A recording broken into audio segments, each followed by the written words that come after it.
എൻ്റെ പേര് ഐശ്വര്യ. ഞാൻ കോട്ടയത്തു നിന്ന് വരുന്നു. 2019 ജൂലൈ 21 ഞാൻ ആദ്യമായിട്ട് കൃപാസനത്തിലേക്ക് വന്ന് ഉടമ്പടി എടുക്കുന്നത്. ഇതെൻ്റെ മൂന്നാമത്തെ സാക്ഷിയാണ്. 2 സാക്ഷ്യം ഞാൻ അൾത്താരയിൽ പറഞ്ഞു, ഒരെണ്ണം ഞാൻ എഴുതി കൊടുത്തു. പ്രത്യക്ഷീകരണത്തിൻ്റെ സാക്ഷിയായി പരിശുദ്ധ അമ്മയും ഈശോയും എന്നെ വീണ്ടും വീണ്ടും ഉയർത്തുന്നതിന് ഞാൻ ഒരുപാട് നന്ദി പറയുന്നു.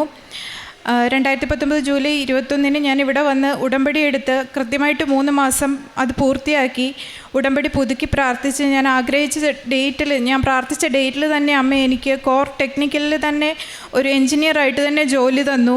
ഞാൻ അതിൻ്റെ സാക്ഷ്യം പറഞ്ഞു. അവിടെ ഞാൻ 2.5 വർഷം ആ കമ്പനിയിൽ ജോലി ചെയ്തു. അതിനുശേഷം ഞാൻ വീണ്ടും ഉടമ്പടി പുതുക്കി പ്രാർത്ഥിച്ചതിൻ്റെ ഫലമായിട്ട് തന്നെ എനിക്ക് വീണ്ടും ബെറ്ററായിട്ടുള്ള ഒരു സാലറി ഹൈക്കിൽ, ബെറ്ററായിട്ടുള്ള ഒരു വർക്ക് എൻവയോൺമെൻറ്റിൽ, കമ്പനിയിലൊക്കെ എനിക്ക് വീണ്ടും ഒന്നും കൂടെ എനിക്ക് ജോലിയിൽ അമ്മ ഒരു പ്രൊമോഷൻ തന്നു. അതിൻ്റെ സാക്ഷ്യവും ഞാൻ ഇവിടെ വന്ന് പറഞ്ഞു. പക്ഷേ അതിനുശേഷം വർക്ക് ഫ്രം ഹോം ഒക്കെ കഴിഞ്ഞ് ഞാൻ ഓഫീസിലേക്ക് തിരിച്ചു പോയ സമയത്ത് ഞാൻ ഉടമ്പടിയിൽ നിന്ന് ഒത്തിരി അകന്നുപോയി, ഉഴപ്പിപ്പോയി. ഞാൻ പരിശുദ്ധ അമ്മയോട് ക്ഷമ ചോദിക്കുന്നു. യാത്രകൾ, ഭക്ഷണങ്ങൾ, കൂട്ടുകാർ, അങ്ങനെ ഞാൻ ഒത്തിരി ഉടമ്പടിയിൽ നിന്നും പ്രാർത്ഥന മുടങ്ങി, ധ്യാനങ്ങൾ മുടങ്ങി. പക്ഷേ ആ സമയവും ഞാൻ വേറൊരു ജോലിക്ക് വേണ്ടി അവിടെ നിന്ന് ശ്രമിച്ചുകൊണ്ടിരുന്ന സമയത്ത് എൻ്റെ കഴിവിൽ, എൻ്റെ ഇത്രയും നാളത്തെ എക്സ്പീരിയൻസിലൊക്കെ വിശ്വസിച്ച് ഞാൻ മുമ്പോട്ട് പോയി. അവിടെ 2.5 വർഷം ആ 2ാമത്തെ കമ്പനിയിലും ജോലി ചെയ്തതിന് ശേഷം ഞാൻ വേറൊരു ജോലി നോക്കി. എനിക്ക് ആ ജോലി ലഭിക്കുകയും ചെയ്തു. ആ ജോലിക്ക് ജോയിൻ ചെയ്യുന്നതിന് മുമ്പ് തന്നെ HR മാനേജർ എന്നെ വിളിച്ച് പറഞ്ഞു, ഇതൊരു ലേറ്റ് നൈറ്റ് വർക്ക് ഉണ്ടാവും, ക്ലൈൻറ്റ് കോൾസ് ഉണ്ടാവും, അങ്ങനത്തെ ഒരു ജോലിയാണെന്ന് പറഞ്ഞപ്പം ഞാൻ വിചാരിച്ചു ഇനിയും ഞാൻ കൂടുതൽ ഉടമ്പടിയിൽ നിന്ന് ഉഴപ്പിപ്പോവും. പ്രാർത്ഥന ഞാൻ എങ്ങനെ ചൊല്ലും, ഒരുപാട് ലേറ്റ് നൈറ്റ് വർക്ക് കഴിഞ്ഞ് രാവിലെ 5:30 എഴുന്നേറ്റ്. പക്ഷേ വീണ്ടും ഞാൻ പ്രാർത്ഥന അഡ്ജസ്റ്റ് ചെയ്യാമെന്ന് വിചാരിച്ച ജോലിയായിട്ട് തന്നെ മുമ്പോട്ട് പോയി. ഞാൻ ഓഫർ സ്വീകരിച്ചു. അവിടുന്ന് എനിക്ക് പിന്നെ സഹനങ്ങളുടെ ഒരു നീണ്ട നിര തന്നെയായിരുന്നു. ഒട്ടും വർക്ക് അഡ്ജസ്റ്റ് ചെയ്യാൻ പറ്റാത്ത വർക്ക് അറ്റ്മോസ്ഫിയർ, ഒട്ടും സപ്പോർട്ടിങ് അല്ലാത്ത കൊളീഗ്സ്, ഒരുപാട് മെൻ്റലി ടോർച്ചർ ചെയ്യുന്ന മാനേജേഴ്സ്. അങ്ങനെ അവിടെ ഞാൻ 1 വർഷം 9 മാസം ജോലി ചെയ്തു. എൻ്റെ മെൻ്റൽ ഹെൽത്തിനെയൊക്കെ അത് ഒരുപാട് ബാധിച്ചു, ഫിസിക്കൽ ഹെൽത്തിനെ ബാധിച്ചു. എൻ്റെ ഉറക്കം, ഭക്ഷണം ഒന്നും ശരിയാവാതെ ഞാൻ ഒരു ദിവസം ഓഫീസിൽ നിന്ന് ഇറങ്ങി വരുന്ന സമയത്ത് അവിടെ തല കറങ്ങി വീണു. എൻ്റെ കയ്യിൽ ചെറിയൊരു ഫ്രാക്ചർ വന്ന് ഞാൻ ലീവിൽ പോയി 1 മാസത്തേക്ക്. പക്ഷേ ആ സമയമായപ്പോഴത്തേനും ഞാൻ ഇവിടെ വന്ന് ഉടമ്പടി പുതുക്കി. ഉടമ്പടി വീണ്ടും ഞാൻ കൃത്യമായിട്ട് പാലിക്കാൻ തുടങ്ങി. പ്രാർത്ഥനകൾ കൃത്യമായിട്ട് ചൊല്ലാൻ തുടങ്ങി. ബൈബിൾ 1/2 മണിക്കൂർ വായിക്കാൻ തുടങ്ങി. ധ്യാനങ്ങൾ മുടങ്ങാതെ കൂടാൻ തുടങ്ങി.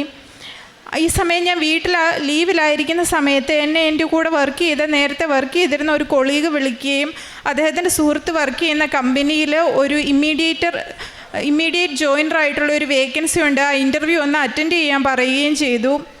ഈ സമയം ഞാൻ ലീവിലായിരുന്നതുകൊണ്ട് തന്നെ എനിക്ക് നന്നായിട്ട് ആ ഇൻ്റർവ്യൂ അറ്റൻഡ് ചെയ്യാൻ സാധിച്ചു. ഞാനൊരു ദിവസം ചൊവ്വാഴ്ച അച്ഛൻ്റെ ധ്യാനം കൂടിക്കൊണ്ടിരുന്നപ്പോഴാണ് എന്നെ HR വിളിച്ച് ഇൻ്റർവ്യൂ കൺഫേം ചെയ്തത്. വളരെ ഈസി ആയിട്ടുള്ള ഒരു ടെക്നിക്കൽ ഡിസ്കഷനായിരുന്നു എനിക്ക് ഫസ്റ്റ് റൗണ്ട്. പക്ഷേ അപ്പോഴും ഞാൻ മാതാവിൻ്റെ അടുത്ത് പ്രാർത്ഥിച്ചുകൊണ്ടിരുന്നു, ഇത് ഉടമ്പടിയിൽ നിന്ന് ഇനിയും വീണ്ടും അകന്നു പോകുന്ന പോലത്തെ വർക്ക് അറ്റ്മോസ്ഫിയറിലേക്കാണ് എനിക്ക് ജോലി തരണ്ട. ഉടമ്പടിയായിട്ട് മുമ്പോട്ട് പോകാൻ പറ്റുന്ന ഒരു ജോലിയാണെങ്കിൽ മാത്രം എനിക്ക് തന്നാൽ മതി എന്ന് ഞാൻ എപ്പോഴും അമ്മയോട് പ്രാർത്ഥിച്ചുകൊണ്ടിരുന്നു. ഫസ്റ്റ് റൗണ്ട് ഞാൻ പാസ്സായി. Second round phase two phase ആയിരുന്നു. ഞാൻ ഇൻഫോ പാർക്കിൻ്റെ അടുത്ത് തന്നെ ഒരു വേളാങ്കണ്ണി മാതാ കപ്പേളയുണ്ട്. ഞാൻ അവിടെ പോയി ഇൻ്റർവ്യൂവിന് മുമ്പ് മുട്ടുകുത്തി നിന്ന് കൊന്ത ചൊല്ലി പൂക്കൾ അർപ്പിച്ച് പ്രാർത്ഥിച്ചു. അപ്പോഴും എനിക്ക് ജോലി തരണേ എന്നല്ല പ്രാർത്ഥിച്ചത്, ഇത് ഉടമ്പടി എനിക്ക് കൃത്യമായിട്ട് പാലിച്ച് മുമ്പോട്ട് പോകാൻ പറ്റുന്ന ഒരു ജോലിയാണെങ്കിൽ മാത്രം ഇതെനിക്ക് തന്നാൽ മതി എന്ന് പറഞ്ഞു. അതൊരു മൾട്ടിനാഷണൽ കമ്പനിയിൽ ലീഡ് എൻജിനീയർ ആയിട്ടുള്ള ഒരു വേക്കൻസി ആയിരുന്നു. ഞാൻ ആ 2ാമത്തെ ഇൻ്റർവ്യൂവും പാസ്സായി.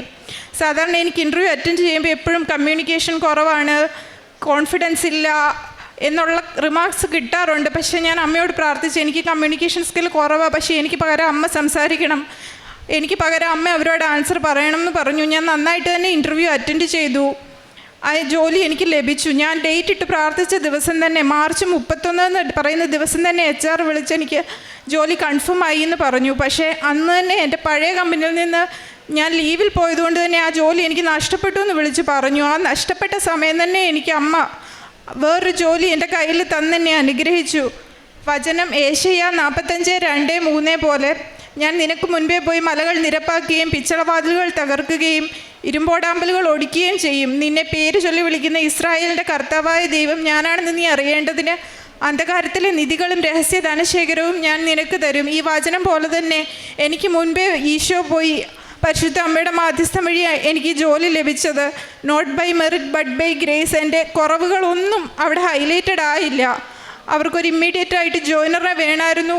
ഞാൻ ആഗ്രഹിച്ചതുപോലെ തന്നെ ഞാൻ ഉടമ്പടി പുതുക്കിയപ്പോൾ ഞാൻ പ്രാർത്ഥിച്ചതുപോലെ തന്നെ ഞാൻ എത്ര സാലറി ഹൈക്കാണോ അമ്മയോട് ചോദിച്ചത് ആ സാലറി ഹൈക്കിൽ തന്നെ 76% എൻ്റെ കറണ്ട് സാലറിയിൽ നിന്ന് 76% കൂടുതൽ സാലറിയിലാണ് ഇപ്പം ഞാൻ തിങ്കളാഴ്ച ഏപ്രിൽ 20 അവിടെ ജോയിൻ ചെയ്യാൻ പോകുന്നത്. ഞാൻ എന്താണോ അമ്മയോട് ഉടമ്പടി പുതുക്കി പ്രാർത്ഥിച്ചപ്പോൾ ഞാനതിൽ എഴുതിയത് അതെല്ലാം അമ്മ എനിക്ക് അതുപോലെ തന്നെ ചെയ്തു തന്നു. എൻ്റെ അർഹതയില്ല, എൻ്റെ ഉടമ്പടി ഒരുപാട് ഉഴപ്പിയത്, ഇതൊന്നും അമ്മ കരുതിയില്ല.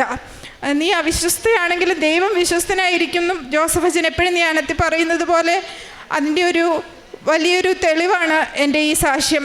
ഇത്രയും വീണ്ടും വീണ്ടും ഉടമ്പടി സാക്ഷ്യത്തിലേക്ക് എന്നെ വീണ്ടും വീണ്ടും ഉയർത്തുന്ന പരിശുദ്ധ അമ്മയ്ക്കും ഈശോയ്ക്കും 1000 നന്ദി പറയുന്നു. ഉടമ്പടി ഉഴപ്പിയതിന് ഞാൻ ഒരുപാട് ക്ഷമ ചോദിക്കുന്നു. അതുപോലെ തന്നെ ഉടമ്പടി നേർച്ച വസ്തുക്കൾ വഴി എനിക്കും എൻ്റെ കുടുംബത്തിനും എൻ്റെ വീട്ടിലെ വളർത്തുമൃഗങ്ങൾക്കും എല്ലാം ഒരുപാട് രോഗസൗഖ്യങ്ങൾ ലഭിച്ചിട്ടുണ്ട്. അതിനും ഞാൻ പരിശുദ്ധ അമ്മയോടും ഈശോയ്ക്കും 1000 നന്ദി അർപ്പിക്കുന്നു. മലാക്കി പ്രവാചകൻ്റെ പുസ്തകം 3-ാം അധ്യായം 17-ാം തിരുവചനം. സൈന്യങ്ങളുടെ കർത്താവ് അരുളി ചെയ്യുന്നു, അവർ എൻ്റേതായിരിക്കും. ഞാൻ പ്രവർത്തിക്കുന്ന ദിവസം അവർ എൻ്റെ പ്രത്യേക അവകാശമായിരിക്കും. പിതാവ് തന്നെ സേവിക്കുന്ന പുത്രനെ എന്ന പോലെ ഞാൻ അവരെ രക്ഷിക്കും.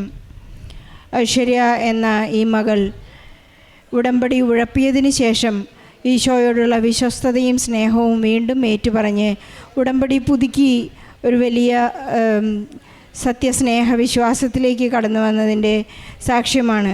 2 തവണ ഈ മകൾ ഈ അൾത്താരയിൽ സാക്ഷ്യം പറഞ്ഞതാണ്. എന്നിട്ടും വളരെയധികം ദൈവസ്നേഹവും പരിശുദ്ധ അമ്മയുടെ കരുതലുമെല്ലാം സ്വീകരിച്ചതിന് ശേഷം ഒരല്പം തെന്നിമാറിയപ്പോഴുണ്ടായ അസ്വസ്ഥതകളെ ഈ മകൾ തിരിച്ചറിയുകയും സമയച്ചുരുക്കത്തിൻ്റെ അമ്മ അവൾക്ക് വളരെ പെട്ടെന്ന് ജോലി നഷ്ടപ്പെട്ട അന്ന് തന്നെ, അതായത് ജോലി നഷ്ടപ്പെടുന്ന ആ ദിവസം ആ കമ്പനിയിൽ നിന്ന് വിളിച്ചു പറയുകയാണ്, നീ ഇനി ഇങ്ങോട്ട് വരണ്ട, നിൻ്റെ ജോലി ഇവിടെ ഇല്ല എന്ന് പറയുന്ന ആ ദിവസം തന്നെ ഈ മകൾ ഉടമ്പടി പുതുക്കി ജീവിക്കാൻ തുടങ്ങിയപ്പോൾ ദൈവസ്നേഹം വളരെയധികം പ്രകടമാക്കി. നീ എൻ്റേതാണ്.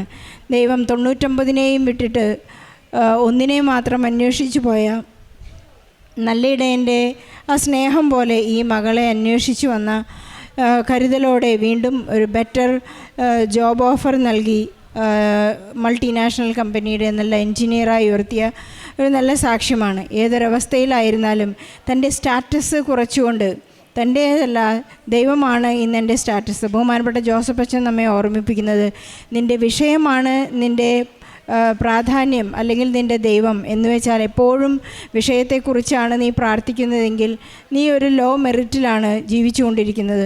എവിടെയാണോ നിൻ്റെ വിഷയം ദൈവമാണ്, എൻ്റെ എല്ലാത്തിനും ആദികാരണം ദൈവമാണ്, എൻ്റെ ജോലിയല്ല, വീട്, അങ്ങനെയുള്ള കാര്യങ്ങളല്ല എനിക്ക് പ്രയോറിറ്റി എന്ന് ഏറ്റുപറയുന്ന നിമിഷം തന്നെ നമ്മുടെ ജീവിതത്തിൽ വലിയ വ്യത്യാസങ്ങളുണ്ടാകുന്നതും നമ്മുടെ വലിയ വലിയ ഉയർച്ചയിലേക്ക് ദൈവം നമ്മെ എത്തിക്കുന്നതായിട്ട് നാം കാണുന്നതാണ് ഐശ്വര്യയുടെ ഈ സാക്ഷ്യം. ഐശ്വര്യ ഒരു അക്രൈസ്തവ മകളാണ്. എങ്കിലും ഐശ്വര്യയ്ക്ക് അല്പം ഒന്ന് ഈശോയിൽ നിന്ന് അകന്നു പോയപ്പോഴുള്ള സങ്കടം പലതവണ ഈശോയോടും പരിശുദ്ധ അമ്മയോടും മാപ്പ് ചോദിക്കുകയാണ്. ഞാൻ തെറ്റിപ്പോയതിനെ, ഞാൻ അങ്ങയെ സ്നേഹിക്കാത്തതിനെല്ലാം മാപ്പ് ചോദിച്ചുകൊണ്ടാണ് ഉടമ്പടി പുതുക്കി ഈ അൾത്താരയിലേക്ക് വീണ്ടും ഈ മകൾ കയറി വന്ന് സാക്ഷ്യം പറയുന്നത്. നമുക്ക് ഐശ്വര്യയുടെ ഒരു സാക്ഷ്യം ഒരു മാതൃകയായിരിക്കട്ടെ. അല്പമെങ്കിലും നാം ഈശോയെ മറന്നുപോയിട്ടുണ്ടെങ്കിൽ, ദിവ്യകാരുണ്യത്തിൽ നാം എപ്പോഴെങ്കിലും അലസത കാണിച്ചിട്ടുണ്ടെങ്കിൽ, ദിവ്യബലി നമ്മൾ മുടക്കിയിട്ടുണ്ടെങ്കിൽ, വിശുദ്ധ കുമ്പസാരം നമ്മൾ അലസമായി ചെയ്തിട്ടുണ്ടെങ്കിലെല്ലാം നമുക്ക് വലിയ വില കൊടുത്ത് ഈശോയോട് മാപ്പ് ചോദിക്കേണ്ട ആവശ്യമുണ്ടെന്ന് ഐശ്വര്യയുടെ ഈ സാക്ഷ്യം നമ്മെ ഓർമ്മിപ്പിക്കുകയാണ്. ഐശ്വര്യയ്ക്ക് ലഭിച്ച എല്ലാ അനുഗ്രഹങ്ങൾക്കും നന്മകൾക്കും നന്ദി പറഞ്ഞുകൊണ്ട് നമ്മുടെ എല്ലാ ജീവിത പ്രതിസന്ധികളെയും ഈ സാക്ഷ്യത്തോട് ചേർത്ത് വെച്ച് പ്രാർത്ഥിച്ചുകൊണ്ട് ഈശോയ്ക്കും പരിശുദ്ധ അമ്മയ്ക്കും നല്ലൊരു കയ്യടി നൽകി ഈ സാക്ഷ്യം നമുക്ക് സമർപ്പിക്കാം. അത്യപൂർവ ദൈവാനുഭവങ്ങൾ ഇനി നിങ്ങൾക്കും സ്വന്തം. ഈ യൂട്യൂബ് ചാനൽ ഇതുവരെ സബ്സ്ക്രൈബ് ചെയ്തിട്ടില്ലെങ്കിൽ ഇപ്പോൾ തന്നെ സബ്സ്ക്രൈബ് ചെയ്യുക. ഈ വീഡിയോ ഇപ്പോൾ തന്നെ നിങ്ങളുടെ സുഹൃത്തുക്കൾക്ക് ഷെയർ ചെയ്തുകൊണ്ട് കർത്താവിൻ്റെ പ്രേക്ഷിതരാകുക.